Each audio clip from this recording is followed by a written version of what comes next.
All right, you guys, welcome back to URL versus IRL. I'm very excited for today's episode because I got the little kickback crew with me today. I got Josh and Ryan here. But let me intro this episode for you really quick, just so I give you guys a little bit of a preface of what we're going to be talking about. Today, I want to talk about friendship with two of my best friends in the entire world.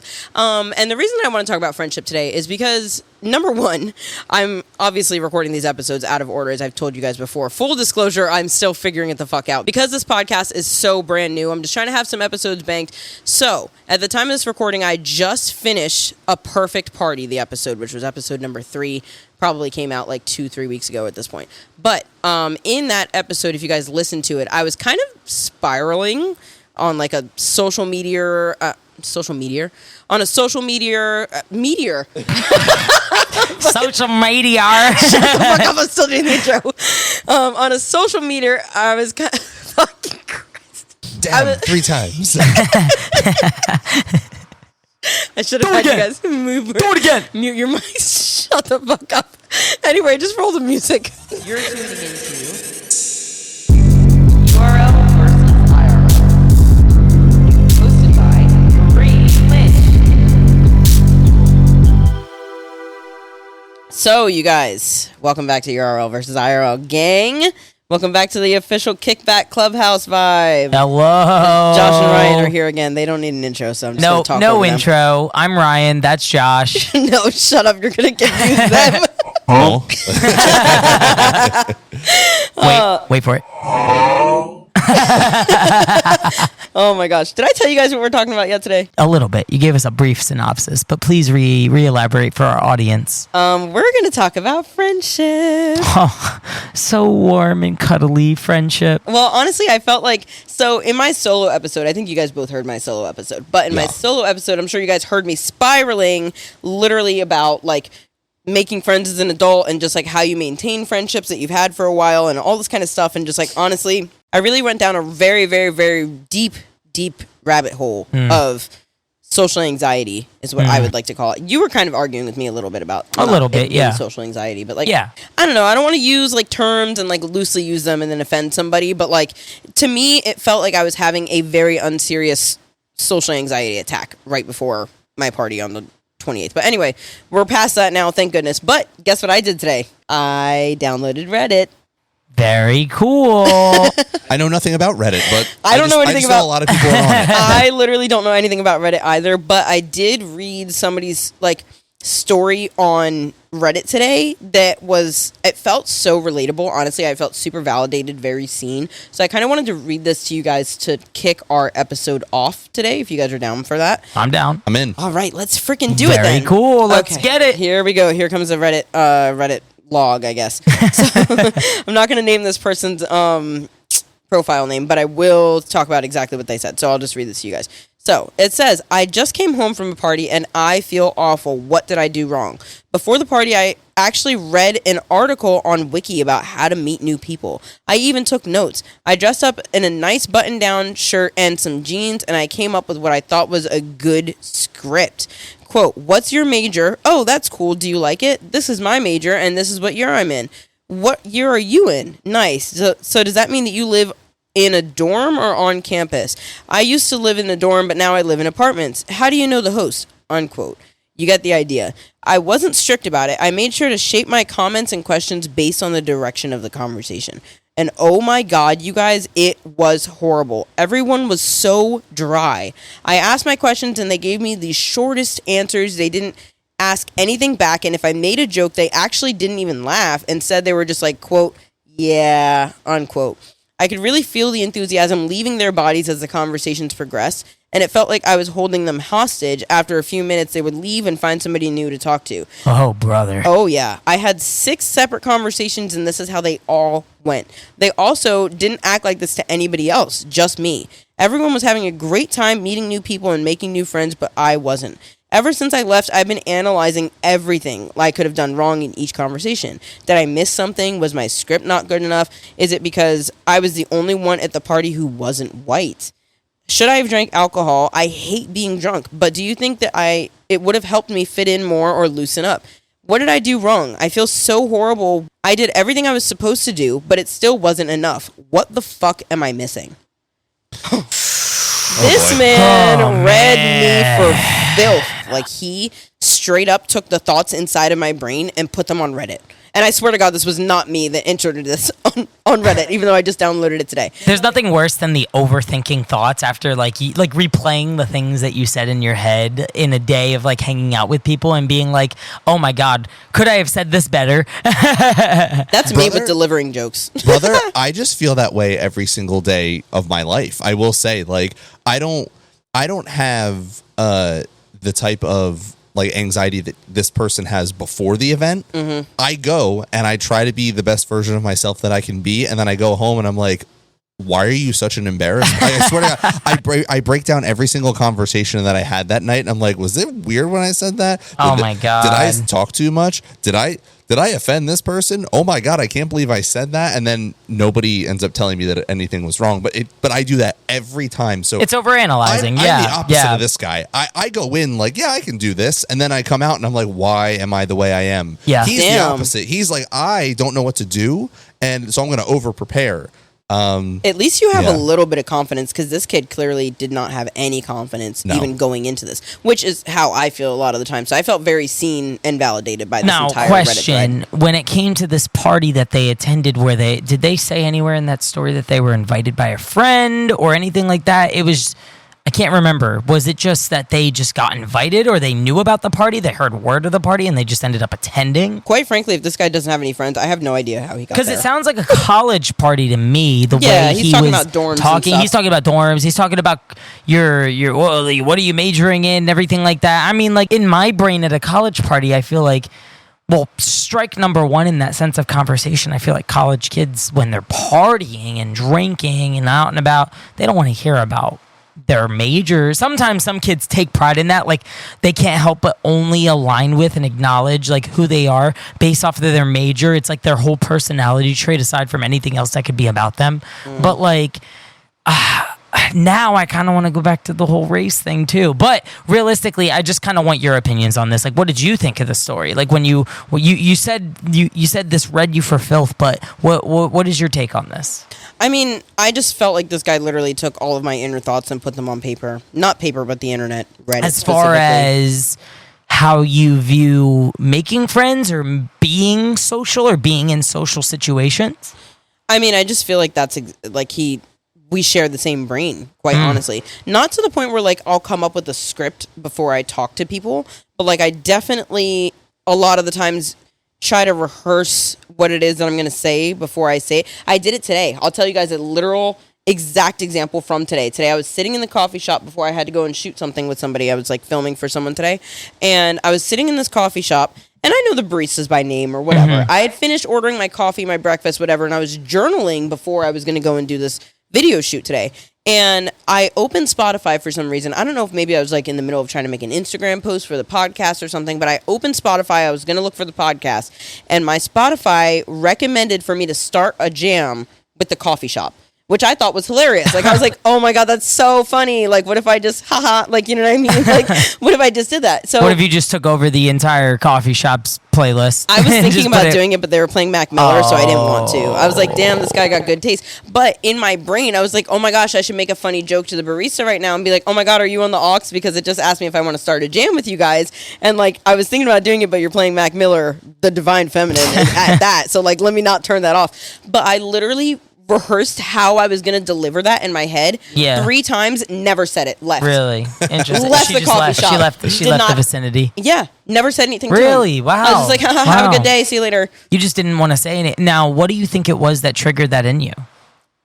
Fear. Fear. What would the fear have been? That I was going to either word vomit, or that he's going to be like, either number one, too busy, like maybe he was in the middle of making somebody's drink and maybe he can't multitask. Or number 2, that I was going to word vomit. Or number 3, that I was going to say something and never be able to talk to this person again. And right now we're on a first name basis. Like, not like first name, last name. I feel like first name, last name basis is like you know somebody more personally because you know both. But like we're on a first name basis, and like, you know, I don't know. I just was like, what if this ruins my whole quote unquote friendship that I have with this person now. Like, they're gonna think I'm a fucking weirdo. Your level of anxiety is, if this doesn't go well, I'm never allowed to walk back into this coffee shop again. Correct. And I really like it here. That's so funny. Oh my God. Correct. Literally correct. So that's why I didn't say anything. I just said nothing. I left. Interesting. I feel like I don't know. It's so interesting to me because it's like, in that sense, I don't feel like the social anxiety portion, or I don't know. I don't feel like there really would have been a loss out of saying anything, but I feel like I can understand the fear of like just going up to someone who, like, yeah, you know, the baristas and some of the baristas in that shop and everything like that, and then you go off from there, and then you probably are like, oh, like there's this one thing about Spotify that I could probably say to them because I'm like on a semi-name basis with them, but then you just held yourself back. It's like, is it lack of social anxiety, or is it more you just didn't want to look like a fool because it's something so mundane like Spotify? Because like in this sense, it's not like you were trying to spark a friendship. You were just trying to make small talk, right? Yeah, I mean, because I feel like we're already friends. Yeah, fair enough. Yeah. I don't know. Okay. What do you think, Brian? You actually went to college parties. Yeah. So. What do you think? Yeah, no, I mean, I think in regard to your story, I think that the biggest thing I always tell people when they say stuff like that is, would you judge that person if they word vomited by accident? Oh. Probably not, right? No, not really. Like, right? You could probably make light of it, but then also like make them feel comfortable. Yeah, right? yeah. Like, that's what most good people do. So I always try to remember that. Like, hey, man, like I tell people who say something like that, like, oh, but like, what if I mess up? And I'm like, think of the last time you were at a live show, a performance, and someone messed up. What does everyone in the crowd immediately do? Hype them up. Yeah. As human beings, we do not like to see other people. The internet is one thing, but in real life, when you're all in a shared space, usually people feel bad for a person when they mess up. They don't go, ugh, idiot, stupid. They go, you got that. Like they go, you got this, you got this. Like nobody wants to see people fail. So I feel for people who do get anxious in these situations, and I'm not clear of this, I've done this too, where I want to say something and I don't do it. But to people who tell me this, I always tell them, think about it. Like, would you react negatively? Probably not. So they won't either. Most people are like, I know this sounds like super optimistic, but most people are inherently good. I don't think that most people walk around like ready to roast people. Like no one's. I mean, and I'm pretty petty. Like no one's that petty to like roast strangers. Usually you're petty against people you already know. So. Yeah. I need to take one of the voices of my own outside of my head and replace it with the voice of reason by Ryan. I will say, I need one of Ryan's voices in my head. I will say I've had multiple people tell me that they call me when they're in like a panic, not because like I calm them down or anything like that. They're like, I just need you to practically like here's my situation. Can you just practically break this down so that I can then because that's just, you know, we all have our strengths, and I think mine is to just kind of look at things at face value and just be like this, that. And I think that's true. I actually did used to call you about this kind of shit all the time. That's what I'm saying. Yeah, I have like a short list of people who do that. They're like, can you just like use your practical brain and break this down for me? I'm like, yeah, I got you. Like this is the one of a very few many things that I'm good at. So yeah, sure, I'll break it down. But I just think that in general in life we get so worked up about things that actually won't happen. I know, like, as somebody who has a lot of anxiety in general, I'm always creating scenarios that never happen. Like I'm mocking arguments that I'm going to have with a coworker or with. Oh, I do that a lot. Right, like when they say this, I'm going to be like, oh yeah, well, like, and it never happens. They never even say anything to me at all. Like it's, you know, but we just do this as people. So I think the biggest thing you can remember is don't fill in the future. And just think, what would you do? And it sounds so stereotypical, but what would you do if you were the person that you're trying to talk to and they messed up? That's probably what they're going to do to you if you quote unquote mess up. So just make the joke next time, basically. That's the long way of saying just make the joke. Damn. Yeah, just make the joke. Yeah. You know, and trying to, I kind of want to go back to the story, the Reddit story, because like, it's hard because they're like this person is asking like, oh, you know, like what could I have done something better? Could I have done this? Like, brother, you went to a college party and there's no information. We don't have a backstory. We don't have the lore.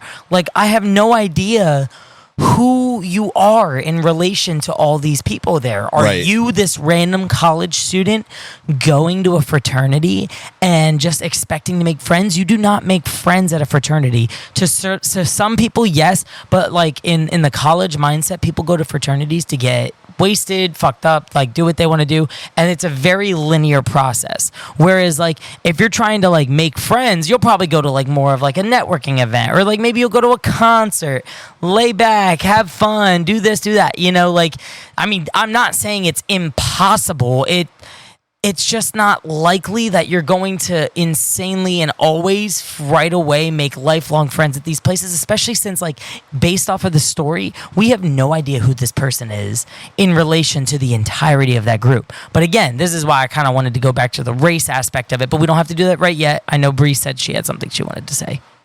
I was actually going to ask you guys specifically, because you saying that like sometimes you build up stories in your head of like how you're going to respond to a coworker if they were going to say something specific to you. Is that normal? Because I literally did not think that shit was normal, and I do it all the time. It's not. It's like, and mean, I think normal is the wrong word. I'm trying to use methods from therapy that we don't judge ourselves here. But, oh my God. First of all, wait 2 seconds. Let me get off track for just a second. Literally listening to some of the other episodes, because I'm like editing them all the time. I'm always like, you know that Ryan is in therapy. Yeah, like, it is so apparent that you are a man in therapy. Let me just say, because some of the methods, like, haven't I said this to you before, Josh, that I'm just like, you can literally tell that Ryan is in therapy because of his answers. Like, you're just like, we need to all be nicer to ourselves. I'm like, damn, he's right. God, he's so right. I should be nice to myself. Right. Fuck. I mean, like, I'm quote unquote right. Really, it's shout out to my therapist. Amy is her name. Yes, Amy. We love her. She gives me the skills. No, but seriously though, I think that we don't want to use the word like normal or abnormal, but is it common? No. Most people who aren't super anxious don't create scenarios that never happen. That doesn't mean there's something wrong with you. It just means you're a little anxious. And you know, Josh was saying about the lore of this person who from the Reddit post, but all of our lores bring in we have all of the baggage coming in with us when we go into any situation, right? Our baggage follows us everywhere. It's not good or bad. Like, baggage can be all the good and the bad, but it comes with you no matter where you go. So that informs all of your interactions with people. The way that you perceive what they say, the way that you respond to what they say, it's all informed by your past. And how you got to that moment. So for this person, clearly they struggle in social situations. Like, they have failed before. And they said, this time, I'm not gonna. I'm going in with a script. Right. And it just, unfortunately, like, they didn't, I mean, one, I would give this person 1,000,000 points of credit, because they're clearly trying after, once again, like I said, clearly failing in the past, like not getting what they wanted. So they're trying so hard, but I think the problem is that they brought all of this plan to the wrong gathering. Like, this person sounds like they were preparing for like a networking event. Yes, for exactly. Like, for like that's career what I was professionals. saying. That's pretty much what I was saying. So like, you're going to a college party where, and a lot of the thing too with college parties is that usually you already, like, you have an established group and then you go to the party. You don't go to a college party to make friends. You go to see the people that you see on campus and in your fraternity or your clubs and orgs and all that stuff. So everyone mostly knows each other. So I would be interested to see how this person did get the invite. But regardless of all of that, the other thing too with a lot of these college parties, a lot of it is a lot more simplistic than this person planned for. You know, basically the conversations are like, where's the beer? And dude, play this song, and oh my God, this is the greatest. And like, literally, it's just people bonding more so than like getting to know each other. Because they get to know each other in the other parts of the day, in class, between classes. And then this is where those friendships kind of get to like be free, the most free, right? Now, and also, I think a big part of like the college party scene too is the optics of it. Like, a lot of these like frat basement parties are like, what you see on social media is not what's actually happening. What happens is there's a lot of music and there's a lot of people standing around not saying anything to each other, and then someone whips out their phone and goes, yeah, and starts like lip singing the song and has all their friends in it, and then they go, okay, thanks guys, and then they all go away, and then they just go like this on their phone and they post it. Like, it's these micro moments that make it look like it's more lit than it really Definitely. is. URL versus IRL, baby. Yeah, literally. Quite literally. It's like for that person, they should not have knocked themselves so hard. Because one, I don't know if this is the first college party they've ever been to, but like there's so many more college parties you could go to that why are you making it seem like this was the end all be all to like, I'm not trying to knock your Maybe feelings. they just transferred schools. That's totally fine, but why is that the end all be all to all the college parties? You know that there's going to be more college parties. Maybe they're trying to get invited back. But you might need to make more friends. I'm sorry. I'm sorry to say that. It's not insanely. But he was trying to figure out how to make friends. That's why he went in with a script. But just like what Ryan and I are saying, it's like you're just relying on going to parties to make friends when like you have the opportunity in classes to make friends. Yeah, I think overall, trying not to get too wrapped into the details like of this person's post. I just think in general, like it just unfortunately they prepared for something that isn't what the goal of that event is. And I really do. I don't want to sound like I'm being insensitive because I really do feel for people who have this level of stress, just trying to fit in or just trying to make friends. You will find your people. You just have to keep trying. I think that's the biggest thing. Like I think so often we, especially once again, people who get anxious about stuff, often think. And, you know, like you said, Josh, like, why do they think this is the last one? Because for people who get really anxious, this could be, like, it does feel do or die. And, you know, they just have to go through the process and realize that there are ways to make friends, whether you're in school or you're an adult in, you know, a post-grad world or you're already in your career or wherever you are, that you can make friends. It is hard, though. Like, it's super hard. And I would say the biggest way that I've met new people since I finished college was just through people I already knew. I think Josh, especially in the past year, he has such a big network. Yeah. Me and Bree have met so many people that we would have never met if it wasn't for Josh. Bree especially, but me too. Like I said, I like Jamie, who was in the background of our first episode together. Yeah.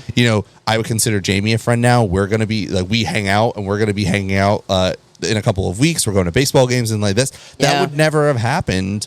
Ever. Like I was never going to show up at whatever job Jamie works at and like happen to find out we have all these things in common. Right. Sure. There was a common thread. It was Josh. Like I think it's just human nature to want to introduce like pieces to like pieces. If we have friends that share synonymy between each other, I think it's just human nature.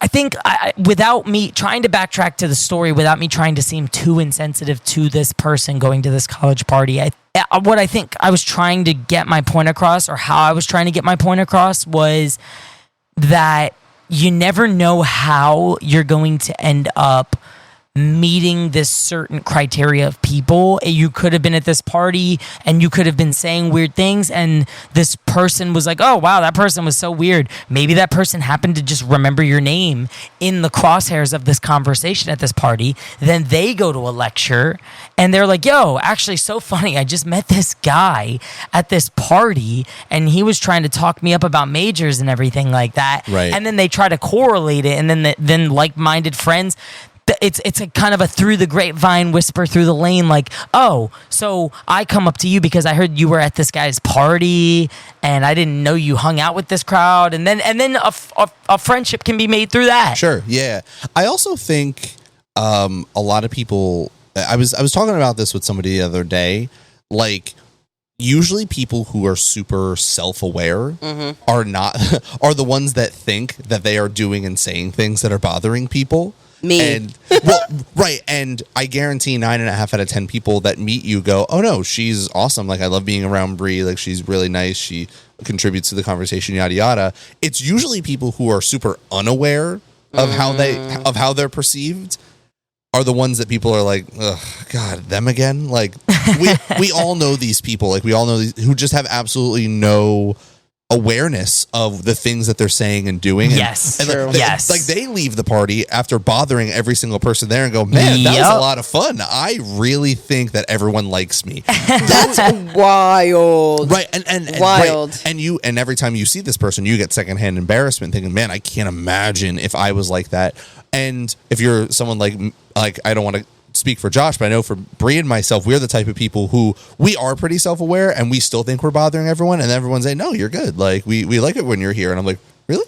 Very true. And so Yeah. I also try to tell people to keep that in mind. Like if you are a self-aware person, chances are you're not annoying people and you're not the person that people go ugh when they walk into the room. You're not hindering anyone's space being there. I think that the reason that I liked the Reddit story so much was just because it felt like, okay, this is something that's a little bit relatable, especially for somebody or some other people that may be internally thinking the same way that I think, or the same way that this guy thinks, obviously, or like the same way that some of us think sometimes, even Ryan, just you right now, where you're very self-aware and you're like, am I bothering these people? How am I supposed to make friends? What do I talk about? Like, what do I say to these people? I mean, I think this was on a very extreme level. Yeah, for sure. Yeah, it was definitely on a very extreme level, but I do think that I don't know, it's just a nice little story. That was my first time on Reddit, you guys. That's fair. And you found your Reddit doppelganger. Yes, yeah, basically. I did. Yeah, I think in His passing username right before was hilarious, by the way. I'm not going to say it in the podcast. right, but it was hilarious. So funny. Well, you were telling us before we started recording in passing throughout the day, you were saying how like you were so happy you found a Reddit story that like resonated with you. And like another thing, like I'm just only going to bring this tidbit up because I know I mentioned talking about it earlier in the podcast before we started everything, but like the racial aspect of what they were saying, like, oh, That's right. I was the only like person there that wasn't white.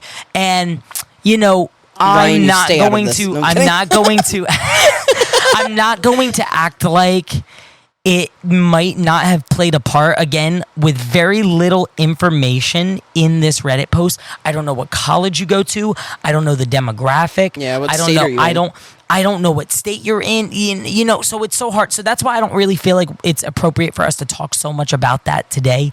But I think that aspect of it being so racially unequal and more so racially disparate, it's innate that you're going to run into issues. If you're alienated from from the jump. Yeah. Exactly, because you You are have the no minority. choice. You're the minority there in a sense. And I'm not even trying to say minority derogatively. I'm saying you are the minority there. No, you know, it's true. like, I mean, and like you will stick out like a sore thumb, definitely, and not definitely. necessarily in a bad way. It's just like it's like a black sheep. You know what I'm saying? Not to make it literally white and black, but like you kind of sort of become like a black sheep in a sense. And I can only confidently say that because I've been put in that position throughout my entire lifetime. Literally my entire lifetime. Like even reading that, I was like, whew, brother, me and you should have a conversation. I would be your friend. You know what I mean? Because I've experienced that so many times just from being in specific sports like motocross and gymnastics growing up. There was not a lot of other kids that looked like me and had Even the just same the stunt industry. Correct. Stunt industry, same thing now. Not a lot of kids that have my same background ethnically. Same thing with even down to the music that I listened to because I was like a little heavy metal kid when I was in high school. Right. Where were the black friends? There was none. There was literally none. You know what's crazy is today, some of the people that I was hanging out with on this video shoot, I was like, oh my God, everyone looks like me. Which does not happen to me often at all. I was like, whoa. And like for once in my life, I wasn't like questioning myself and like wondering what these people were thinking of me because I have to make sure that I'm not looking a certain way because I'm the only person of color in the situation. Well, not even that. You're not even questioning your place there. For once. You don't even feel like, oh, do I belong here? Because and it's so funny because the audience, like whether you're a person of color or not here, like I'm not here to talk an advocate as for what's racially inept or not. Like I'm not here to talk about that. What I am here to talk about is like it would be the same scenario if you were like, let's say that you're like in a interracial relationship, and let's say you're like the white guy or something, and you're dating like a black girl or something like that, and then you go into her whole family, and you're like, oof. You know what I mean? But I mean, obviously, the people that are not self-aware are the only ones that would not think of that scenario, and they'd be like, "Oh, I didn't even think about that." Like, what the hell are you talking about, Brandon? There's so many movies that portray that same likeness too. It's like Guess Who's Coming to Dinner or Guess Who, I think is what it's called with Ashton Kutcher and everyone. And it, like, there's so many movies that paint that likeness because people have been in those situations before. And what's crazy about that is I feel like some of the relationships that I have been in my life, I have had to straight up ask this person that I started talking to, do your parents know I'm black? Yeah, you've said that to me before. Yeah. I'm like, do your parents know that I'm black? You know what I mean? I think even the first time before I came over to your house, I think I asked you if your mom knew that I was black, and we weren't even dating. Right. We're just friends. Yeah. Like, I was like, does she know? Because you have to, unfortunately, yeah. And I feel like as like a person that's used to being a minority, unfortunately, you're kind of taught to think like that unless if you're super not self-aware by any means. Like, you're kind of taught to think like that, especially if you run into certain situations and stuff like that. So it's a method of self-preservation, basically. Yes. It's the truth. Yeah, because it you're not almost trying to feels make yourself like, feel dumb. Not that in I a would know. situation. Sorry, guys. No, and in a way, like, not making it sound very therapeutic or anything like that, but like it very much so feels like a defense mechanism a lot of times too, because you're just trying to like protect yourself. Well, it's in that true, sense, especially too. if you've been burned before. Yeah, especially if you've been burned before, because like I've also been in that situation too, where like it's like, oh god, like I'm the minority in the sense where like I'm dating a white person and I'm colored, I have a lot of tattoos. I'm like, oh great, I look different already. I'm not presenting myself quote unquote conventionally well. Right. And it's a subliminal fear that gets chalked up a lot of times. Well, guess what? We don't got to worry about that We no don't got to more, worry baby. about that. We don't got to worry about that. If for the people who can't see, then Bree and I just dapped each other up in the background. It was awesome. It was really great. It was very wholesome. Don't worry, I'll upload it on Instagram just so y'all can see it. I'll do it after the episode comes out so you guys will know what you're looking at. And then there just has to be a zoom in on my face, just all by myself. Hello, darkness, my old friend. But no, going back to it, I really enjoyed that Reddit story. I wish there was a lot more like detail. No, in I it, agree. But And honestly, I'd be interested, and hopefully, maybe this will spark some interaction on the Instagram. I would love to see if like other people have like an angle on this that we didn't have. Because I mean, everybody has their own experiences, so somebody's gonna read this and think a little bit differently than all of us. But I think it was really interesting though to hear a real case, and like you said, it was posted 17 hours ago, so it's fresh. That thing is fresh. So of Oh, my somebody goodness. really trying to like assimilate and really trying to find their place in the world. And, I think that the one thing, and I hope that this person takes advantage of the time that they have while they're in school to do this, because not to be like negative, it only gets harder. Like once the older you get, once you lose the fishbowl of like the education, like college campuses and university campuses, like that's the one place where you have everything all in one place. You can live there, you can go to school there, you can work there, you can eat there, you can do your laundry there. It's a fishbowl. It's like a glorious giant aquarium, it's actually. literally designed, whether it's intentionally or unintentionally, for social interaction. So Yes, this is where you might end up meeting the people you have for the rest of your adult life. But and if you don't, that's also fine. It just might be a little bit harder once you move on, and we're all approaching 30 slowly. And it gets tough to meet new people. And like I said, Josh has been a great avenue for me and Bree to meet new people, but it just gets tough too because everyone starts to become settled. Like I work in a team of 6 at my job, and we're all like relatively the same age within like a year or two.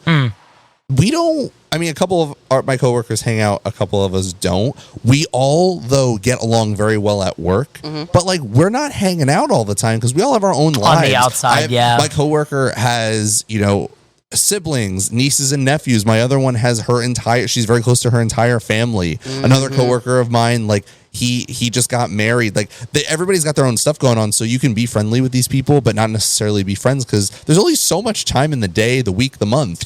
Well, if you want to get a little more logistical, if you're talking about a grand scheme of like the work environment, you got to think about some people's jobs who have fraternization policies where you're not even allowed you're not even allowed to be friends with people. You had a job work. like that, right? I had funny enough, when I worked at Hot Topic, we had a fraternization policy. No way. Oh yeah. You were not allowed to be friends with the other employees. Everybody was breaking especially because Josh was a manager at one if point. If you were not of the same position, and so the military's like that too, right? The military is like that sometimes. Like it depends. The military is not like that full spectrum because you have. I think that the most strict the military is with it is the dating when you're a higher rank. You're a higher rank, like you're only allowed to date as long as there's not 2 tiers in rank structure between, like, you can't be an E4 dating an E6 or an E7. That's wild. Or I'm sorry, it might have been an E3 dating an E6 or E7. But it's like an E3 could be a 25 to 29-year-old or 30-year-old, and so could an E6 to an E7 probably be anywhere between a 25 to 30-year-old. Realistically, if you're an E6 to E7, you're probably anywhere more in the age range of like 28 to 35. I would love to do some military talk with you on this podcast eventually. I feel one like of these that'd be days, really cool. one of these days. I would love to, if it's not me or if it's like even one of our other friends that like have military in their background and everything like that, we could do a deep dive on that. But yeah, some of these places have fraternization policies, and thankfully, like when I was in the military, it wasn't like so strict. But when I was at Hot Topic, it was like, oh, that's so funny. Like it's such a free form, fun environment. That's crazy to be. And I'm not allowed to be friends with these people only because like I would like I started at the lowest of the low. I was the sales associate when I started at that company, built my way up to like a full-time assistant manager, and then like even when I was a sales associate, wasn't allowed to be friends with my management team. I was only allowed to address them and be as friendly as possible with them in the work environment. But the second I stepped out those doors, I wasn't allowed to be like hanging out with them or doing anything like that. Like it was I would get either A, written up pretty heavily for it, or B, fired. That's wild. That's crazy because I also had a mall retail job, and to this day, the person who hired me when I was like 18, 19, we are friends to this day. Like he was my manager in 2 different stores, and we're friends to this day. We have a group chat with another person that we worked with, and we hang out every so often. Dude, like people who worked at Spencer's, who worked at Spencer's and Zumiez, very like-minded stores, just like Hot Topic, and I even think maybe Vans. Like I'm hearing these guys are like hanging out on their lunch breaks together, and or like after their shift, they're all out in the fucking parking lot smoking weed together, hanging out, and they're like what's going on, Hot Topic? Like we're throwing our trash out at the end of the day and everything like that, and they're like, what's going on? And I'm like, no, we're just going home. They're like, you guys want to hang out? And it's like, no, we legally cannot hang out. That's sorry. Wild. And that like we can hang out with the other people from another store, but I legally can't hang out with my other teammates here, otherwise I'm fraternizing, and then I'm in trouble. That's so funny. But some jobs can be like that, and then what friends can you really have? You can only be friendly with them in the work environment, and then it's like you have to like turn the on-off switch as soon as you walk out the threshold of the building. Wait, and it sucks. I have a question for Mr. Therapy and Mr. I went to college over there. Oh God. Oh God. So I did not complete college. I wasn't even in a traditional college. I was literally in an art school. Fun fact, most people who have college debt do not have a college degree. Anyway, go on. Oh, wow. Damn, that sucks. Whoa. All that for what? Anyways, what I was going to say is, as you were saying, in college, it's a little bit easier because you are, placed in this fishbowl with all these people where you can live in the same space as them, go to school, work, blah, blah, blah, all the things. Do you feel like me personally, as a person, you've known me since we got out of high school, since we were in high school, do you feel like that's part of the reason why I probably have a hard time with socialization now? Because I feel like maybe, I don't know, like in high school I was really quiet and I didn't talk to everyone and anyone, as we've discovered in the high school reunion episode. But do you feel like maybe that's where that could have happened to me? Because I recently realized I went on a job for like over a month long in the month of May, and I had to work with this group of like, I don't even remember how many people it was, maybe 12, I think. And I was like, whoa, I've never felt like so close knit with a group in my life before. And I was like literally wanting to cry when I left that job, because I was like, damn, like I really like never have felt like this before. That's how people feel when they graduate college. Oh my God. So I was going to say, do you think that has anything to do with the way that I am now? Okay. Can I touch on this real quick?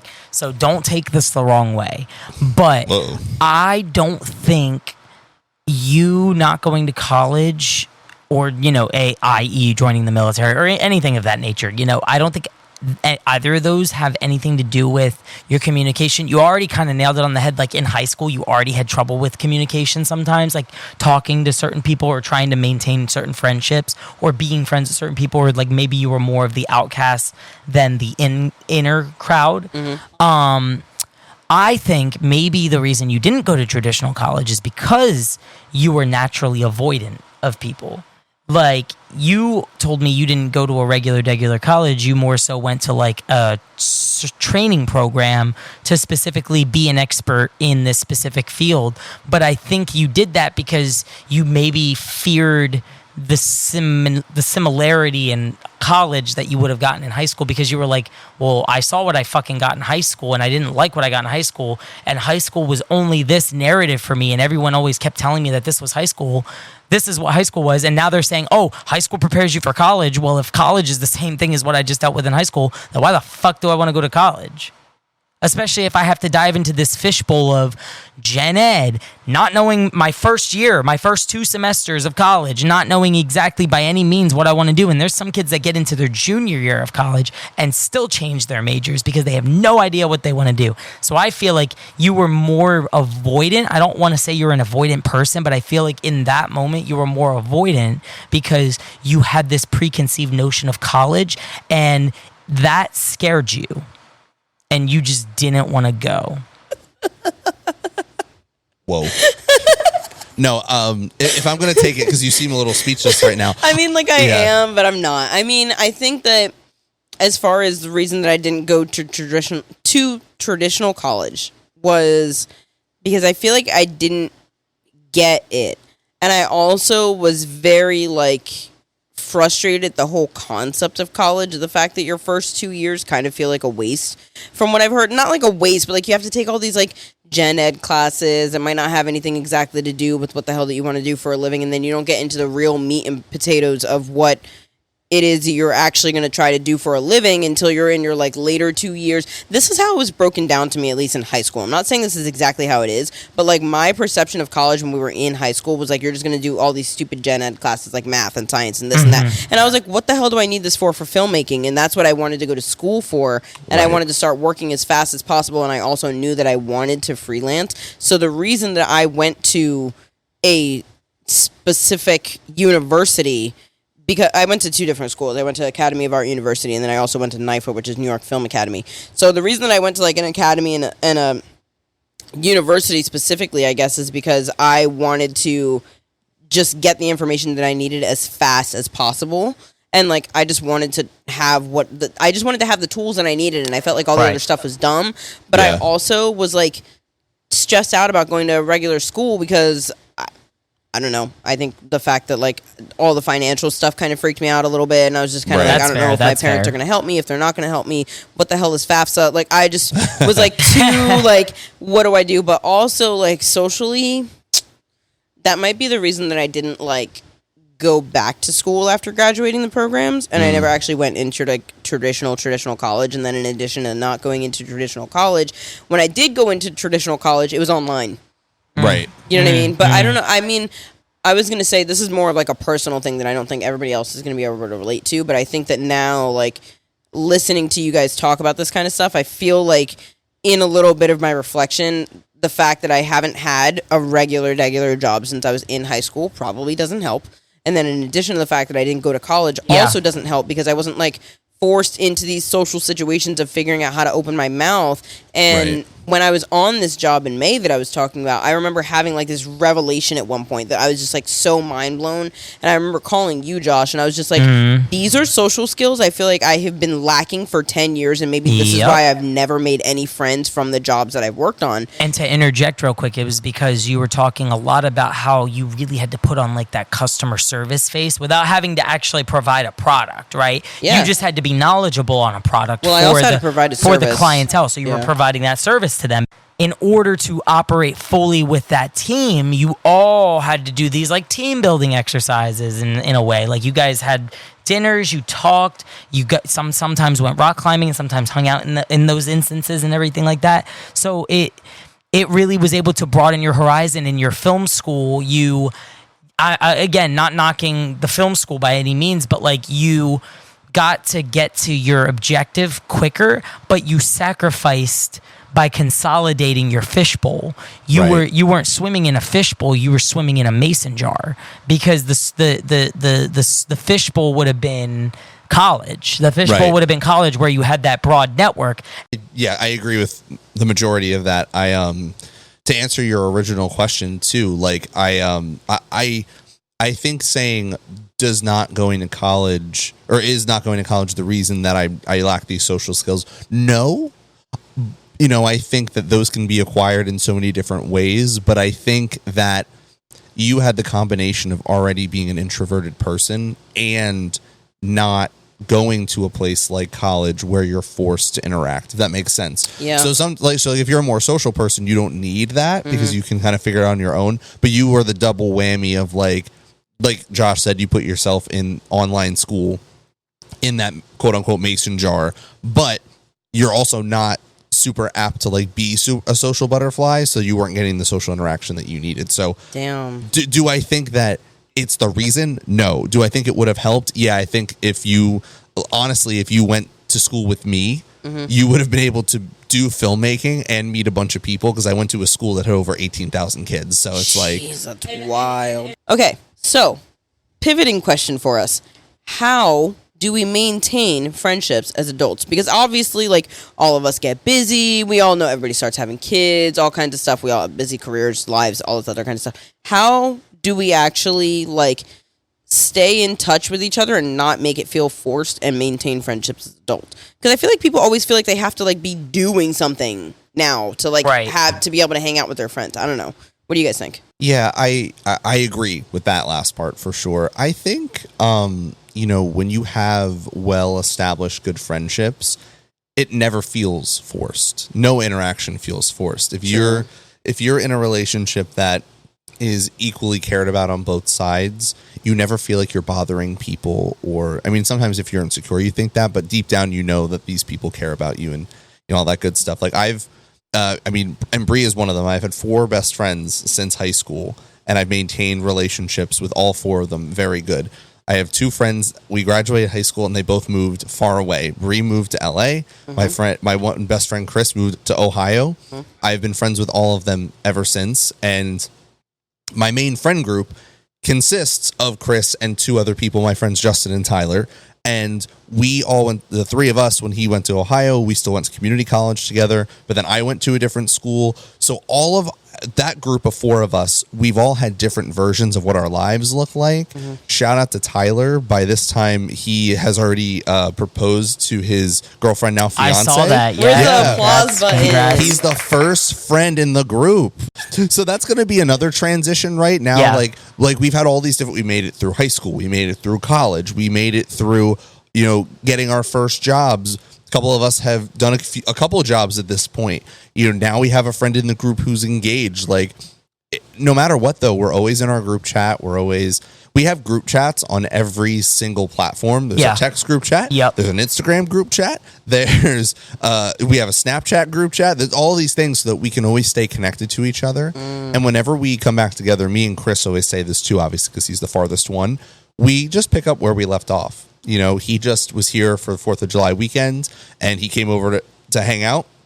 There's no awkward, we don't have to recalibrate. We don't have to we've been best friends for over 10 years. For him, for him and my friend Justin, it's been 15 years. Damn. Yeah, I know. And that's something that it's almost effortless to water that plant, so to speak. Like we're constantly making sure that friendship is maintained, and there's never been a point in time where we thought we were going to grow apart, no matter how far or close any of us are. And honestly, it's the same thing with our friendship too, Bree. Like granted, it was only the 2 of us, but when you lived out there, we talked on the phone every day. Yeah, and we did. We figured out what times were good because of the time difference, and it wasn't. I don't know if you felt this way. I did not feel like it was hard to water that plant as either. It was just this very natural, really great thing. And I think, obviously the narrative in movies and television and all these other platforms is that family is the most important thing. And I think that's different for everybody, to be honest. I think though, the long lasting friendships that you make are the places where you're honestly going to feel the most passionate, because your friends are chosen family. You choose to allow these people to be in your space, to know things about you. And I think that is what keeps people the most mentally healthy, is knowing that they have good relationships with, friends. And like I said, family too. And a lot of people consider their siblings like their best friends as well. I just think that it's the people you choose are the ones that keep you the most fulfilled, if that makes sense. Yeah. Everybody has their own complicated situations. Weird toxic friendships, weird toxic family members, all the above. Like nobody's quote unquote family looks the same. But I think that your family, once again, I'm doing a lot of air quotes right now, are the people that you choose to be in your space the most and know the most about you. And once again, to kind of wrap to the beginning, that should feel effortless. It shouldn't feel like you have to maintain these things. They just maintain themselves. I think that one thing that you mentioned really quick that I do want to touch on super fast is when people get, oh no, you all right? Dying. Ryan's over here choking on his. I'm okay. Don't worry, I'm going to give you mouth to mouth. Relax. Stop it. No. Oh my God. Stop. I should choke more. Pause. I'm screaming right now. Pause. Oh my God, stop. I'm alive, guys. It's okay. All right, are you all right? Yeah, I'm good. All It right, was cool, wrong cool, pipe. cool. It was wrong pipe. Reset. All right. Go ahead. So I do want to mention something. I just do want to touch on something that you did say really quick. Your eyes are literally so watery from choking. That's I'm hilarious. such a bitch. One thing I do want to mention that you just said a second ago is when your friends get into relationships, I feel like sometimes it can be so hard to keep your friend when they get into a relationship, because some people literally just like fully disappear into that relationship. And I know we're not going to like harp on this for a super long time, but I will say to the audience, if you please listen to me when I say this out loud. When you get into a relationship, it is so important to maintain your individuality. Like, your friends have been there since the beginning. They have been there before your relationship. And quite frankly, they're probably going to be there throughout your whole relationship as long as you hold on to them. So please make sure to maintain your individuality. Yes. I think we have all probably fallen victim to it before, where like you get into this new relationship and you're just so excited and so like in love and in the honeymoon phase, and like you just lose yourself because you're so invested in the other person. Don't forget that your friends have probably helped you build yourself into the person that you are today, and they are so, so important. Not only just for like your mental health, but just in a part of your life. Who are you gonna invite to your wedding if you get married to this person, if you have no friends left because you forgot about them? Or if all your friends hate this person. Correct. Definitely. And they might hate this person from you distancing yourself from them so much. It's only natural. Like, it's literally natural. It's funny that you brought that up, because that was actually something through high school and college. Chris's mom would always say to us, like, whenever we like had new relationships, she literally would say, like, you know, girlfriends are going to come and go, but like you guys have to stick together. Yep. Like, good for her. That's who's going to be there for, you know, each other. And, it's it goes vice versa. Yeah. Oh, absolutely. Yeah. But that's just something that's always been on my mind. And I feel like that's honestly a big reason why my friend group is fine, because we've all been in relationships in different times throughout our friendship. Actually, though, this is the first time all four of us have been in a relationship at the same time. And now everybody's been with people. I've actually been with someone the least amount of time. Everyone's been with their partner for a good amount of time. And now we're integrating partners into hanging out. And that's not something we've ever done before. And once again, we're passing all the tests because we're all mature enough to realize that, like, hey, these are the people that our friends enjoy spending their time with. And that's our friend. So now their partner is also our friend, and we're all starting to mingle and get intertwined. And you know, that's why even like when we were together last week after Tyler's engagement, we're all excited because we're excited for both of them. Yeah. You know, and I think that's really important, to just allow your friendships to develop and grow as you get older. For people who, if you're listening to this and you're in your early 20s, it's a balance. Do not be heavy-handed in getting involved with your friends' relationships. Like, you have to let them learn and grow and make mistakes. So don't ditch them. But in the same token, people in relationships, do not discount your friends' opinions and insight into how you're acting. Also, don't be afraid to integrate your partner into your friendships. Yeah. Quite honestly, like, I feel like that's something that people forget that they can do a lot. Yeah. And now look at the three of us. There's just ways to do it, right? Yeah. Like you know, I've been saying this a lot within the past 2 weeks. I've learned something that I wish I knew when I was 20, is you don't have to tell everyone everything. Ooh, I just heard this at a bridal shower yesterday. Like, literally, and the sad part is Lil Wayne said that 15 years ago, real G's move in silence like lasagna, baby. Like, you're right, actually. Like, he said that shit, but honestly, it's true though. Like, joking aside, like, if you don't tell everybody everything, right? Like just for example, Bree, if you and Josh were having a ton of arguments and you were telling me every detail of every argument, it would create tension because then I wouldn't, because the problem is that even when couples make up, friends don't forget. Yeah. Literally, I journaled about this morning. Yeah. Not that I had anything to say about you, but this is what That's so fair. No, seriously, this was. Remember, I told you that when I went to the bridal shower yesterday, that was one of the things that one of the married women said, which she was literally like, do not tell your family and your friends every single detail of your relationship, because even if you forgive and forget, that does not mean that they're going to, and now they're going to have a negative connotation of your partner, and they're going to be looking at them differently, and you don't want them to alienate your partner if your marriage is going to work. And you've already forgiven, you have forgiven them, but it's always harder for people who are not connected to that person directly to forgive. Especially because they're so attached to you as a person. And I've done it. No, exactly. Exactly. And I've done it where someone tells me probably too much, and I'm like, fuck Rob. Yeah. Like, yep. You know what I mean? agree. So I want to, because I haven't talked in 10 minutes. I haven't gotten to talk, but I wanted to answer the question because I don't want to lose my train of thought. To follow up to what both of you have been saying as far as maintaining these friendships and everything like that, I think a lot of these adult friendships and a lot of maintaining friendships lose sight on three key factors, and that's maintaining a level of transparency, compassion, and empathy with each other, because how I'm going to break that down is that more so it's easy for friends to lose sight of each other when life, like one of the most famous Beatles quotes, or more so John Lennon quotes, is life's what happens when you're busy making other plans. And that is so true, because it's just, life is always going. It's always continuing. Nature is change is nature, and it's just always constantly going and going and going, and there's nothing you can do to stop it. There's no pause button. You just have to go with the flow. Even if you just sit there in a stasis of your own, you have to keep going. And so when it comes to friendships, life just always goes on the go.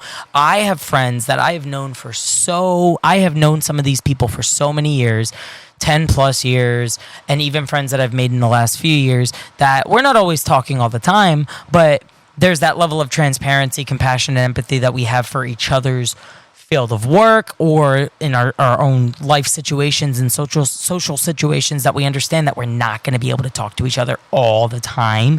Yes, modern technology has made it a lot easier for viable communication levels, but this goes back to what I was saying about what we were talking about in the episode of the digital age, where it's friends should not be entitled to each other. Mm-hmm. You are not property, so you do not have this level of entitlement to each other where it's well, you need to call me all the time, we need to schedule phone calls all the time. No. So if we're not putting that same level of effort to each other by any means, then we're going to lose sight, and you're not going to maintain that friendship at all. And that's the truth of it. I feel it. And then you're just pulling at straws to kind of try to maintain these friendships when push comes to shove. If you haven't conditioned this friendship for many years or months at a time to show that there's so many different things not in the way, but there's so much that's going on in life that we're not always going to be able to see eye to eye all the time, that's fine. As long as there's that level of transparency that life just gets in the way and you're not meaning to not keep up in communication with this person because you have a specific issue with them or some kind of level of disdain with them, as long as that's not the main issue, everything will be fine, and you will be able to maintain a good level of friendship with these people. Well, I was going to say, a really big word that you just used right there is communication, in my personal opinion. I think that communication is key. And for example, we just had a newer friend come over very randomly recently that joined one of your Magic the Gathering nights that you were hosting here. Yes. And I literally ran into this person out in the real world while Josh was having this Magic the Gathering night at the house. I was telling him, he ended up coming over to the house same night. We were out, and he was like, oh yeah, I'll come if they're going to do a second game. I was like, yeah, sure. So he came over, did the second game, and I told him as he was leaving, because this is not a regular friend of ours, I was like, I will absolutely keep inviting you to these, but please understand that they are planned so last minute. So when you get the text, it's probably when we planned it and organized it. It's not because I forgot about you. Yep. And I think that because sometimes we figure this out like the day of or the day before. You know what I mean? It's not like the super long planned ahead thing that like I just forgot to invite you to it in your last minute thought. No, like sometimes these things happen last minute, and that's just the nature of how our lives work. But I think that like had I never told him that, he would not know, and I wouldn't want him to feel some type of way just because I told him, hey, we're having people coming over in like 2 hours from now. You know what I mean? Like, yeah, we probably you made it clear that everybody's finding out right now, right? Not just them. And it's true because that happens so often within friend groups. But I wish somebody would tell me that. Right? Yeah, like, because it's hey, true. I didn't forget about you. I just, this is what happens. There's been so many times where you've told me you felt like you got like a late invite and you felt like it was because I was an afterthought. Forgotten an afterthought, whatever it is, and we don't know. You might have been, or the person might have just not communicated well and they got this whole shindig together last minute. But I think, like you said, the communication is so important. I also think differentiating, and I know I don't want to get too deep on this, but I also think differentiating friendship and codependency is a big thing. I think a lot of people, as we get into our early 20s, and like get into our adult lives, we start to like really cling to friends. Yeah. And I think we've probably all done it at some point. I still do it now because I don't have enough that I feel like I can't cling. Because I feel like when I do make a new friend, what's been happening to me lately ever since I moved is like when I do make a new friend, I feel like I latch on to the person because I just want to be their friend so bad, and because friendship feels so good. You know what I mean? Yeah, like, absolutely. Damn it, I want some individuality. I want to have like a friend. I want to have my own friend. You know what I mean? Yeah, no, I'm not shaming people who it's more so just like I get it, I hear you. Yeah. But you just want to know. You have to know if this person is a good and like anything else, you can't force it. Yeah. So if this person is someone that you're going to be friends with, there's got to be a healthy boundary. It's going to work out. Yeah. No, but it's going to work out. Yeah. And if you feel like you have to force it, then it's not a good friendship, right? Yeah. So, so you just have to keep that, once again, just kind of the practical mind of things of like anything that has to be forced when it's a relationship isn't going to work. Whether it's romantic, friend, family, even. You can't, if you're trying way harder than the other person, or vice versa, if you're not putting in any effort, you can't expect the same effort back. So it's like I said, just differentiating codependency from friendship. And not that you can't depend on your friends, but like you can't make one or two of your friends your lifeline every single day. Yeah, lifeline. That's a good word to use for it. Because like I said, as we get older, we all have our own stuff going on. I have a friend, everybody's got their own partners, their own families. We're getting older. Our parents are getting older. Like we're looking after that kind of stuff. Like you have to be realistic about what your friendship is going to look like as you get older. I have another question that might throw us into a wild conversation. Sure. Okay. Do you guys feel like reciprocating energy sometimes kills friendships? A little more elaboration. So like, I know that I'll do this sometimes. If I feel like I've been reaching out to somebody a lot and they haven't reached out to me specifically, or they haven't invited me to do something, sometimes I'll just start like reciprocating their energy, and then I just stop hitting them up to see how long it takes them to hit me back up. And I think that it's because like I'm an overanalyzer by nature, and so when I feel like I'm doing too much because I keep reaching out to the person, and it's not because I'm trying to annoy them, it's just because I love them and I want to like have a good relationship with them, and I'm genuinely interested in how they're doing. When I feel like that energy is not being reciprocated back to me, I will definitely pull back. And a lot of the times I feel like what has happened in some of my friendships, then when that person's not reaching out to me, now I have like a little like, you know what I mean? Towards them. Like I get a little mad or upset. I do feel and understand why, I get why people get that way. It's very understandable. I think that's probably 99% of people's knee-jerk reaction. Mm-hmm. I do think that in the way that you're describing the reciprocity of energy is can be destructive to friendships because I was going to say the same thing. Because life has context. Everything in context always matters. That mattered when we were talking about the Reddit posts because we were talking about race and stuff. Right. Context always matters. And the problem is that sometimes even your friends aren't telling you everything because real G's move in silence. Right. But they're also not obligated to. Right. Exactly. Right. That's what I mean. So they might not be giving the same energy you're giving right now because they're going through something. Yeah. And maybe, and I think a famous person that I won't name, talked about the idea of she was talking about marriage, but I think it can work in anything, like relationships being a seesaw. Because people always say like marriages are, it's got to be 50-50. It's got to be 50-50. And she was like, that's not realistic. Like relationships are like a seesaw. And like I said, I think it's refers to friendships as well. Sometimes you have to take 70%. Because all the other person can give is 30. And then sometimes the other person has to come back and give 80 because you've given, it's this constant up and down. Like an ebb and flow, yeah. Yeah, like it's never going to be 50-50 because somebody's going to be going through something or something's going to be going on. But as long as it fluctuates and people are trying at different points, you just have to know, hey, that's life. I think there is a fine line in talking about reciprocity in friendships, like when it comes to like what kind of energy you're reciprocating back to people. I what you were saying in the beginning of your argument, Ryan, like I completely agree with you. Like I completely agree with your entire take that, there is this like bubble of context that a lot of times our friends don't let us know about, and power to them because they are not always expected to tell us everything. I'm not ever expecting them to tell me everything that's on their mind at every given time.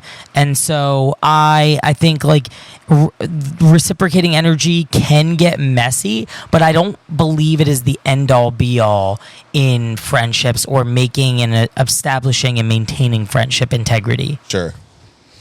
I mean, I think that, like, overall communication is really key when it comes to this because, like, I personally think I'm a person that'll definitely, like, start matching somebody's energy if I feel like I've reached out to them too much and they're not reaching out to me enough, or, like, I've tried to make plans with them too many times and they haven't reached out to me, and, like, I just start reading into that stuff really, really heavily. But I think it's because, generally speaking, people don't communicate enough, because a lot of the times when people do have something going on, a lot of people tend to isolate. I know you, Josh, are one of the people that tends to do that. Yeah. Oh, by every means. I don't know. I mean, I can't say that I'm the complete opposite because I don't necessarily reach out for help when I have something going on, but I communicate no matter how deep underwater I am. I always, always, always answer my phone.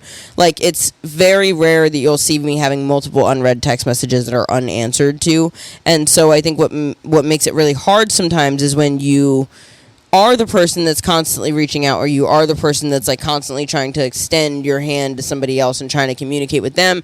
When somebody's just not responding to you or just like not getting back to you, like suddenly you start overanalyzing and you're like, did I make this person mad? Did I make them upset? Are they upset with me? What's going on? What did I say last? You know what I'm saying? Like, yeah. So I think that like communication is probably key with that. And I will say actually something that I think I, as a person that overanalyzes things, would appreciate would be if somebody sent like even a general copy and paste text message. If you're just like in the middle of dealing with some heavy shit and like you really just don't have the mental energy to even respond to people, like you could very clearly, not very clearly, but very easily just write up. I don't even want to say very easily because that's going to be really hard for some people. But I will say like a piece of unsolicited advice that I would love to give to people that maybe are going through something that's really hard and just like to self-isolate and like not deal with anybody else and just kind of, you know, ice everyone out.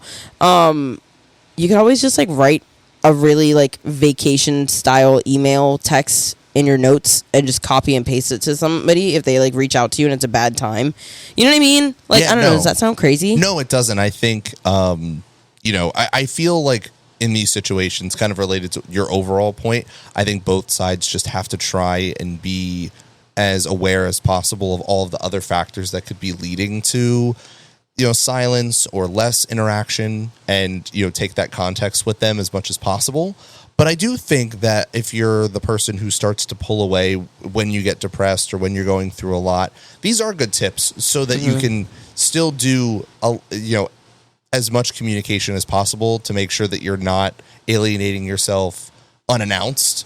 basically. And like, also that you're not like burning bridges and making people upset exactly accidentally. When you're not mad at them, because people go through things, and it's a tough balance because people aren't obligated to know, like you said, Josh, everything that's going on. Yeah. But when you have long-term friendships, you have to, keep people somewhat in the loop of just like, hey guys, like it's not you. I just have some stuff going on that I don't necessarily want to talk about, but I want to let you guys know that it's not me trying to end this friendship, or me trying to like isolate myself or like X you out of my life. Definitely. It's just me going through some stuff and trying to handle it on my own. But I think that these ideas that you're bringing up are definitely things that I could work on.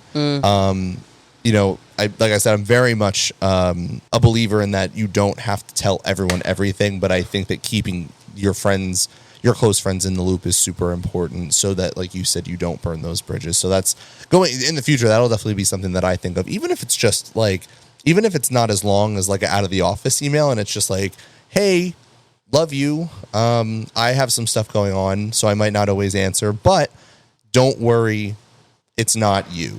Yeah, you could even be like, hey, I'm having a hard week. Can you hit me up next week, or can I catch up with you later? Facts. Like, even if you don't want to like spill all the beans over a vacation style email text message, like you could easily just be like, having a really rough week right now, and like, can I just get back to you some other time, or can you hit me up next week? Or and like, I think really to answer the question is that like you can reciprocate energy to any capacity of a friendship, no matter what, but use it more as like a guideline that you're just trying to hold you and your friends accountable for each other's behaviors toward each other, as far as how often you might be checking in with each other or seeing each other. I will say, just to add this really quickly, I will say, as a person that is consciously matching energy to other people, I personally think that I use it as like a defense mechanism, and a way to like defend myself or protect myself is probably the best way for me to describe that. And I think it's just because, like, in my brain, I don't want to look desperate, number one, because I think that as like young women, that's something that we're taught from the jump, is you don't want to look desperate because people will make fun of you. Yeah. And then number two, I also don't want to look dumb, because I think that not to like bring gender into this, but I guess speaking from the experience of girlhood, I have constantly seen, like growing up, other women putting people down for trying too hard or doing too much. You know what I mean? Even if it's like somebody that had a crush on them, whether it's a girl or a guy or whatever, like, or somebody that just really wants to be their friend or whatever, you can very easily see, like, it's so easy to see somebody like making fun of someone for that behind closed doors. Definitely. You know what I mean? So I think that like it kind of is a weird like built-in protective programming. You know what I mean? Kind of thing. No, absolutely. I definitely think whenever somebody becomes, that offended by, a friend not reciprocating energy or things like that, it's a defense. It's always a defense mechanism because, I think in general, people, whether man, woman, he, she, they, like whoever it is, like a natural feeling is to not feel stupid or like exposed in a way that you didn't expect to be exposed. Yeah. I think at the same time, though, you have to, both sides in this conversation, but specifically talking about this side of the conversation, check yourself and try and make sure, and not in like a, I'm not saying this to like put you down, but just try to like check in with yourself and say, you know what, like this person might be going through something, like just being more self-aware of the other side and what they have going on. Also, when you get this offended or take it personally, when it comes to someone not reaching out, you have to realize too, like you don't want to make, in that situation, you're essentially making like your friendships, your lifelines in life. And you have to be a little bit more okay with self-reflection and realizing that like you're going to be okay without this person for a little bit of time. And in everything, whether it's a romantic relationship or a friendship, that person cannot be your everything all the time. In life, these people are going to be there for you and they should be there for you, but it's never going to be 100% of the time. Even the person you marry cannot be your everything all the time. I was just going to say that. That's a wonderful way of putting it. Yeah. It starts and ends with you. Yeah. And not in that way of like when people get really like morbid, and they're like, "You live and die alone, brother." Like, Yeah. no, but more so in the sense of like, there's just certain challenges, obstacles, and times within your life where you do kind of have to figure it out on your own. Yeah, that's so true. You'll have the support of those people around you if you're need lucky. it. Yeah, if you're lucky, and if you have these people though when you need it, but then sometimes there's certain things that you just have to kind of work through on your own, and I think that works on both sides, right? So like if you have a friend that is being distant and you're like, oh, but this is my friend, like, I lean on them and blah, blah, blah. Of course, in the future, you'll be able to lean on them again, but you might just need to check in with yourself and make sure that whether it's a different friend or yourself, you make sure you're super self-reflective, try to be as understanding of their situation as possible, and try, to also, work through these things on your own as best as you can. Because once again, you can't make other people what you live and die on. Yeah, absolutely. Like you've always talked about not like having people as a lifeline, and I think like the biggest thing is trying to set that healthy boundary. That healthy boundary with friends is probably one of the most important things that you can do for yourself and for your friendships of any capacity, and not having to always rely on needing to be in each other's presence. It forms this like ugly habitual codependency. I was going to say there's a difference between friendship and we've talked about it earlier on a little bit. There's a huge difference. And like all that needs to happen is that there needs to just be this level of understanding. Like there's the only thing I could ever ask for my friends is like if I'm going through something or they're going through something, is to just acknowledge that like I've got this going on and they've got this going on, and like I'm not going to tarnish the friendship, right?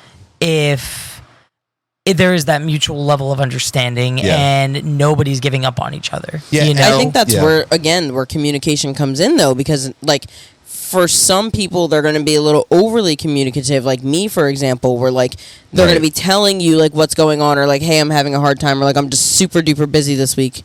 And then there's other people that'll just like stop answering their phone completely and then leaves.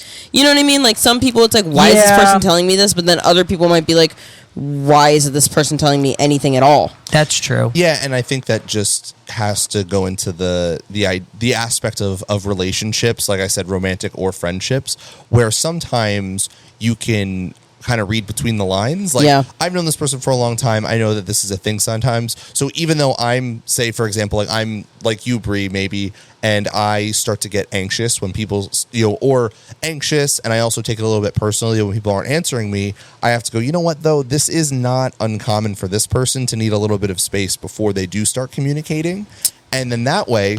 That's true. And that you only get that if you've had, like, a long-term relationship with someone, or you've known them for a while. You're not going to get that from like brand new people. Absolutely. And then going back to your original point, I think where it gets tough for people on your end, where you do end up like you start going like, oh, like I guess I'm just not going to, or I'm going to reciprocate this energy in like kind of like a backlash way. I think what that is really is it is a defense mechanism, and it allows people to start mourning the relationship before it even ends. And there's a good chance that it won't end, but like this is what people who get really anxious do, is that they start using these defense mechanisms to mourn the relationship that they're in, whether it is a romantic one or a friendship, because if you mourn it ahead of time, you're more prepared. When things come to a head, you're less sad, right? Yeah. Yeah, you're more prepared. And also you might have prepared yourself on how to react. Yeah. But in a way, though, that's super negative, because you could be preparing for something that's not happening. That's actually not going to happen. It's true. That's what I was going to say, like, which is insane, because, like, you are not obligated to these people. Right. These are meant to be your friends. There is that equal exchange, like that equivalent exchange, that they are not property to you. They are not obligated to you. You don't need to know everything going on.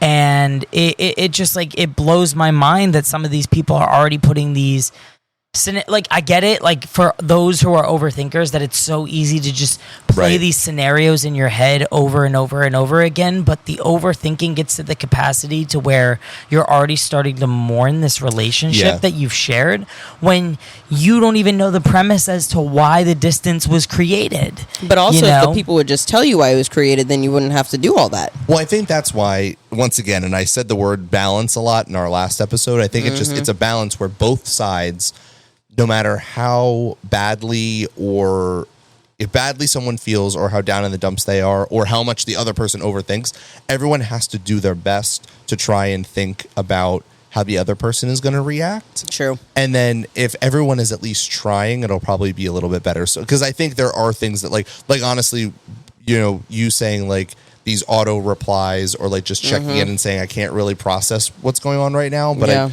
I'm not ignoring you, but I also can't really talk about it right now is a great in between. For sure. I know, and Josh can relate. Like there's just sometimes where whether it's busyness or it's just like mentally a lot of stuff is going on, I see a text and I get overwhelmed just reading it, let alone answering it. And it happens. Oh, brother. So that's all the time. And that's where all the time. And that's where like that you have to almost understand the way your friends move and operate. Yeah. If you have established relationships with people, you want to give them the benefit of the doubt as much as possible because, the difference between the friends that you've chosen to be long-term friends, that's the one thing in this life you have the most input on. You don't get to choose your family. You don't get to choose where you're from. You don't get to choose your culture.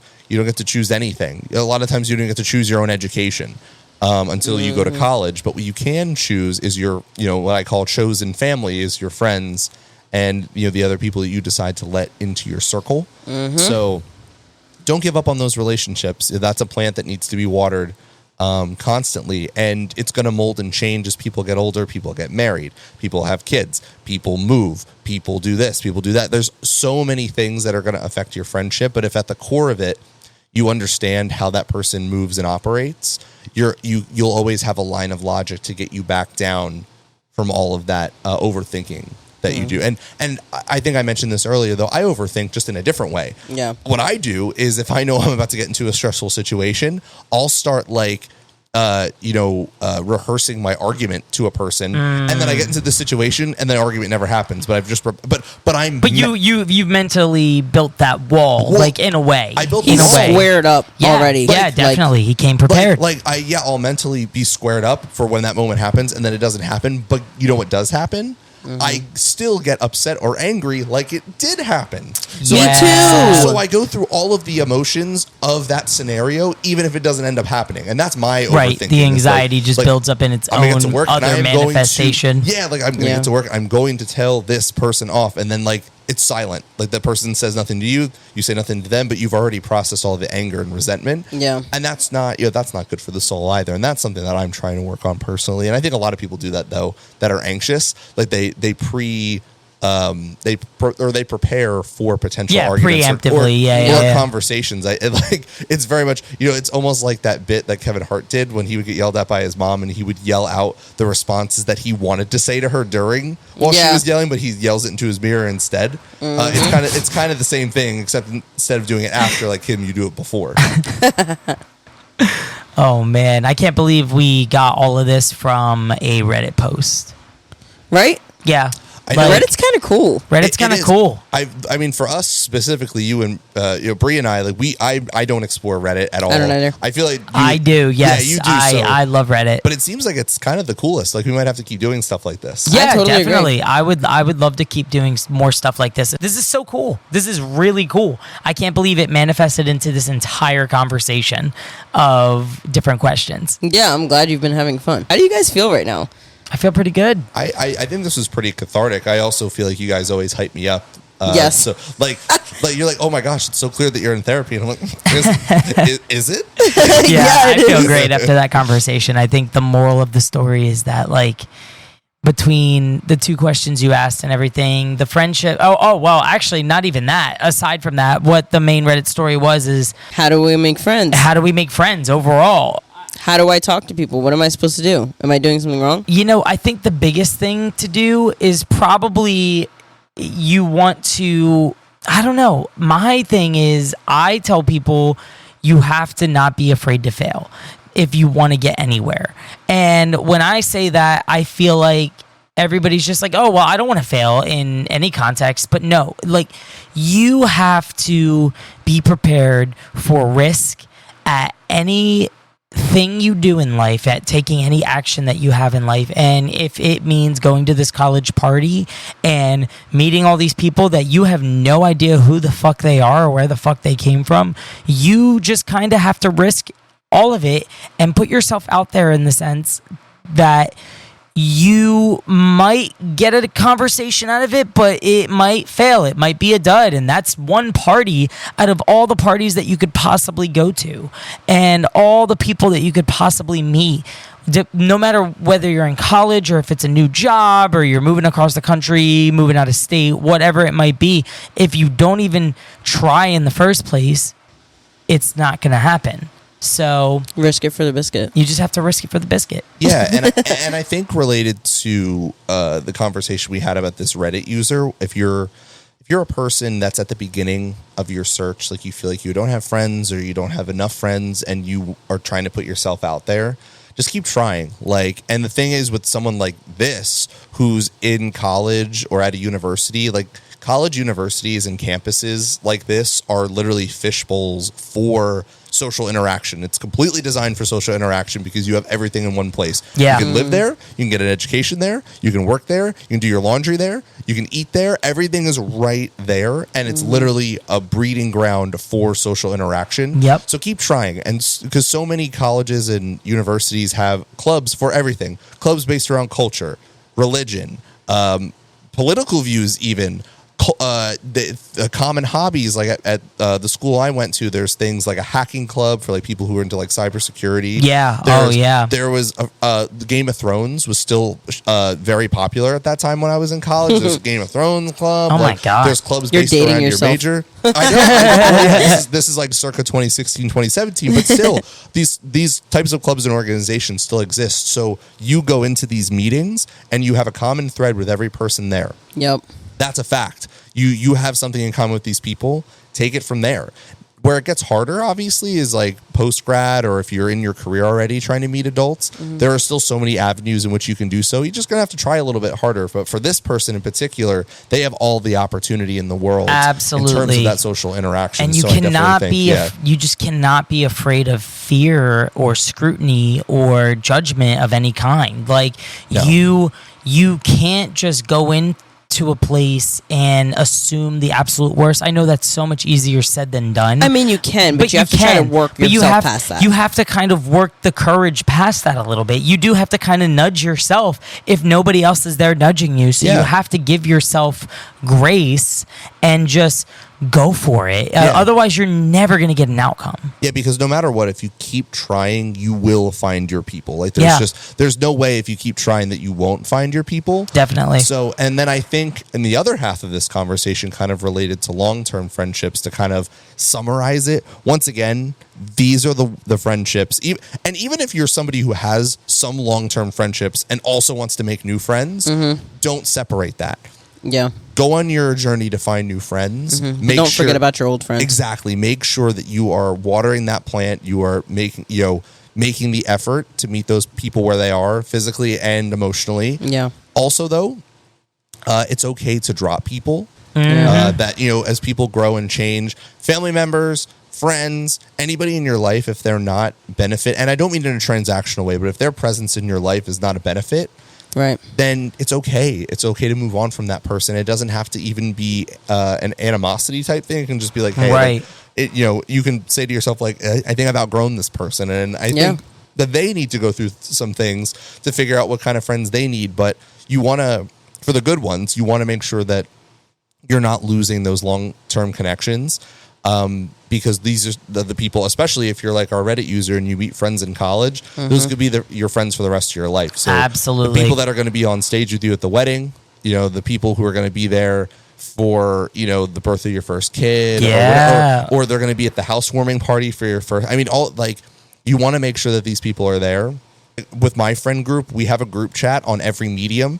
Text group chat, Instagram group chat, Snapchat group chat. We have Twitter ones even, so that you can have these shared moments with each other. Yeah. Even when you're not physically together, so that when you are physically together, you just kind of pick up where you left off. As long as you're reciprocating energy in the sense of effort in the friendship, and I very much believe in the seesaw. It's never going to be 50-50. Sometimes you're going to have to take 70 and they'll take 30. Definitely. But as long as there is equal effort at different times, it doesn't have to be equal at the same time, but equal effort at, adding up over time, I think that you're going to have long, successful friendships, and you just have to remember that. And I agree very much with Bree that no matter which side of the coin you're on, just communicate, and you'll have a bunch of really great people in your life, hopefully. Hear, hear. Hear, hear. That's what I'm talking about. Yeah, I think if there's anything that I want our audience to really remember as we're closing out this podcast, I would really say, like, as Josh was kind of touching on earlier and something that I've mentioned in a previous episode, is that you can always leave, but you have to get where you're going first. Try to convince yourself to go. Just remind yourself, like, you have your own car, or you have 2 feet that you can walk on. You can leave a situation if you really don't want to be there, but you have to get yourself to go, because if you don't know what you're going to be missing. So just push yourself to show up. Doesn't matter how much pep talk you have to do for yourself before you go to this outing. Like, just get yourself to go if you can. I promise you it's going to change your life. Thank you so much to my mom for teaching me that lesson from a very young age. And I think the last thing I would want you guys to remember, well, amongst everything that we said, I hope that you guys take some of this advice, because I definitely am going to be taking notes as I'm editing this podcast. But what I will say is just remember that, like, you're probably not alone if you are feeling really anxious about talking to somebody new, or you're like kind of getting worked up in your head about what you should say to someone. And like, guaranteed somebody else, like one out of, at least 5 other people are probably thinking the exact same way that you are. But the problem is that one of you has to initiate conversation. One of you has to open your mouth, or else you're just going to sit there in complete silence and never get anywhere. Like quite literally. Yes. You were on the internet and found somebody, you said it yourself, that was literally in the same shoes as you. So if you 17 hours ago. Yeah. So if you can find someone on the internet that literally, like you said, they basically put all of your thoughts into a Reddit post. Yep. So if that's the case, then when you're in a crowded room, it's the same thing. Somebody in that room is thinking the same thing as you. Oh, I don't want to talk to them because I think it'll be weird. But they'll also say, but if they came up to me, I would definitely respond. And I think that's another thing that people have to remember is when you're in a situation and you're like, oh, I don't know, like this could be embarrassing, or they're going to be annoyed that I'm talking to them, blah, blah, blah. Say to yourself, well, if they came up to me, would I be annoyed if they walked up to me? Probably not. Right. And if you're a decent person, the answer would be no. You would never get mad at someone for approaching you. So be confident that most likely, obviously it's not 100% because there are some dicks out there, but 9.5 times out of 10, you'll probably meet someone who will respond and will actually be happy that you came up to them. And if you do run into that one person who's a real douchebag, okay, cool. Yeah, whatever. Right. You're not going to have to deal with them again. Right. Realistically. So if you're playing the odds, if you're a betting person, you're literally playing strong odds that the other person will respond. And maybe it's not going to be the most successful conversation. Maybe you could end up like a Reddit user, although I think the way that they were approaching those conversations is the reason why they were so stale. But maybe you actually do come into it super relaxed and the other person's stale. Okay, you don't know what they're going through, but at least they weren't mean to you, right? You go to the next person and then you probably have a great conversation with them because they might not be feeling as awkward. So it's all about trial and error. You just have to keep trying. I am not perfect. I struggle to make new friends as an adult. We all do, but I think like anything else, the more you do it, the more you'll be comfortable with talking to new people. Damn.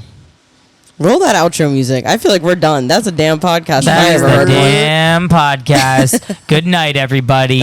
We had a great time. We hope to talk to you all soon. Very, very soon. Thank you again, Bree, for having both Ryan and I on this episode. Of course. I love you guys. Love you guys. And we love you.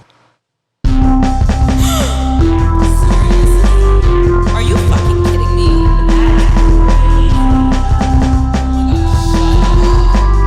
No way.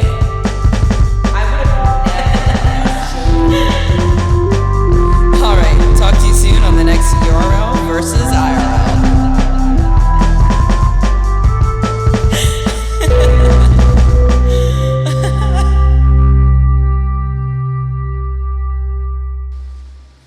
Oh my gosh, you guys. What a good episode. I have such a good feeling about this one.